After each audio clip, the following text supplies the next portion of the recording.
Okay, tonight we are making soba noodles with grilled salmon and oven-dried tomatoes. Yummy! Hey, I'm Chef Michael McDermott, and today we are making a very quick from stuff in the fridge and in the pantry.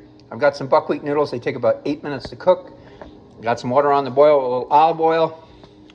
I have some grilled salmon from the other day that I cooled off and stuck in there. I'm going to flake that.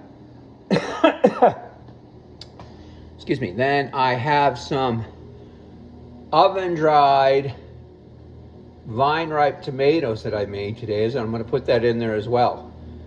So we've got grilled salmon with oven-dried tomatoes and gluten-free soba noodles. Yummy!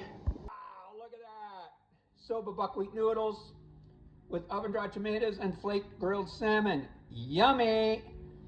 Absolutely delicious. Did this whole thing in about 9 minutes.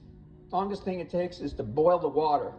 I put a little tamari in there, which is, as we know, wheat-free soy sauce, little seasoning, and we have a delicious, fast, yummy evening meal. I'm Chef Michael McDermott. This has been Chef Michael's Food Hacks. Stay tuned for the next Chef Michael's Food Hacks. And remember, when you eat well, you live well.